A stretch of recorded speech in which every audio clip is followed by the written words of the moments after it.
My intention is first to state the principles which should guide me in my speech, and then to make the speech itself. All the previous speeches seem to me to have dwelt upon the happiness of humanity in being endowed by the God with such blessings, rather than upon the praise of the God himself. No one has said what sort of being he is who has conferred these gifts. The only way of composing any panegyric is to set out the nature of the subject of the panegyric, as well as the effects of which that subject is the cause. That is the way in which we ought to praise love, describing first his nature and afterwards the gifts which he bestows. I maintain then that of all the happy company of the gods, love, if I may say so without incurring the jealousy of heaven, is the most happy, insofar as he is the fairest and best.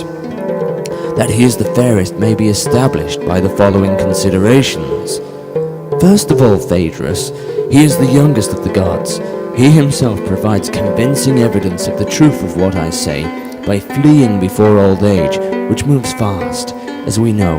At any rate, it advances upon us faster than it should. It is the nature of love to hate old age, and not to come even within long range of it. His whole life is passed in the company of the young, for there is truth in the old saying that like clings to like. Though I agree with Phaedrus in much else, I cannot agree with him in this, that love is of antediluvian antiquity. I maintain, on the contrary, that he is the youngest of the gods, and always young, and that the ancient disturbances in heaven, of which Hesiod and Parmenides tell, are to be ascribed to the agency of necessity, and not of love, if they happened at all. Mutilation, imprisonment, and many other like deeds of violence could never have occurred among the gods if love had been there. All would have been peace and friendship as it is now, and has been ever since love assumed dominion over them. Love, then, is young, and besides being young, he is sensitive to hardships. It would need a second Homer to describe how sensitive a god can be. Homer describes infatuation as being not only divine but sensitive, or at any rate as having sensitive feet, when he says, "Her feet are tender, and she never deigns to set them on the earth, but softly steps upon the heads of men." In my opinion, he makes a very fine use of the idea of the goddess stepping on what is soft rather than hard to express her sensitive nature. We may employ the same notion to illustrate the sensitiveness of love. He does not step upon the earth, nor even upon men's heads, which after all are not so very soft. He lives and moves among the softest of all existing things. He has established his dwelling in the characters and souls of men. Not in all souls, but when he encounters a hard nature he departs. But he settles down whenever he finds one that is soft and yielding. Since then, he clings not merely with his feet, but with his whole being to what is softest of the soft. It follows that he is extremely sensitive. Besides, being very young and very sensitive, he has a supple form. How, if he were stiff and unbending, could he wrap himself round everything and be so stealthily in his first entrance into and his departure from every soul? His very gracefulness, a quality in which he is universally admitted to be unsurpassed, for awkwardness is absolutely incompatible with love, is evidence that he possesses a well-proportioned and supple shape. The beauty of his complexion is shown by his living among flowers. He never settles in any abode, be it a body or a soul or anything else, that is incapable of blooming or whose bloom has faded. But wherever he finds a spot that is flowery and fragrant, there he settles and abides. Though I have left many points untouched, these will suffice to demonstrate the beauty of the god. It remains to speak of his goodness.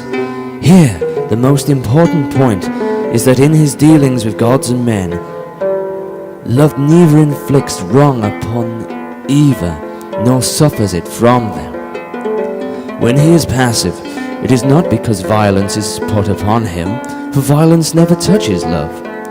And when he is active, he never employs it, for everyone willingly obeys love in everything. And where there is mutual consent, there is also what the law, the sovereign ruler of society, proclaims is right. In addition, love is richly endowed with self-control. Everyone admits that self-control is mastery over pleasures and desires, and that no pleasure is stronger than love. If then all pleasures are weaker than love, love must be the master and they his subjects. So love, being master over pleasures and desires, will be in a preeminent degree self-controlled. As for courage, love more than matches Ares, the god of war. It is not Ares who captured love, but love who captured Ares, lover of Aphrodite to wit, according to tradition. Now the capturer is superior to the captive, and the capturer of the bravest of all other beings will necessarily be the bravest of all beings whatsoever. So much for the uprightness and self-control and courage of the god. His wisdom remains, and I must do my best to do justice to it. In the first place, if I may give my own craft the same precedence which Eryximachus gave to his, the god is so clever a poet that he can make others poets as well. At any rate, anyone whom love touches becomes a poet, although a stranger to the muse before. We should accept this as evidence that, broadly speaking, love excels in every kind of artistic creation. How can anyone impart or teach to another an art which he does not possess or does not know? As for the creation of all kinds of living beings, no one will deny that this is an effect of the wisdom of love, by which all living things are born and grow. Finally, in the productions of craftsmanship, we know well that the man who has this god for his teacher turns out notable and famous, whereas the man who is untouched by love remains obscure. It was under the guidance of desire and love that Apollo discovered the arts of archery and medicine and divination, so that he too may be called a pupil of love, as the muses are in literature, Hephaestus in blacksmith's work, Athena in weaving, and Zeus in the government of gods and men. Similarly, it was the birth of love of beauty, no doubt, since love cannot attach himself to ugliness, which composed the troubles among the gods. Before that, as I said at the beginning, tradition records that many frightful things happened in heaven, because necessity was supreme.